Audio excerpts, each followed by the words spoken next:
interesting squad named by Reggae Boyz coach Heimir Halgrimsson for the upcoming Nations League fixture against Mexico in Mexico. 6 players survived from the squad from the 2 Trinidad friendlies. No space for young Whisper Richards. Veteran striker Mikel Antonio is out injured. Otherwise, not a lot of surprises. And what this squad selection shows is that Coach Halgrimsson, him not play. The man is selecting his best possible squad, especially coming off a disastrous couple of performances against TNT and also playing Mexico in the Azteca in high altitude Mexico City. That is arguably the toughest fixture being played at the toughest venue in the region in a do-or-die game.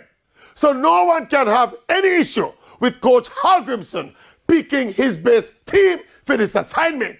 Thus, this particular squad for this particular game should provide a better platform for us to begin the process of assessing and judging the performance of Mr. Halgrimsson as the Reggae Boyz coach. Yes, right?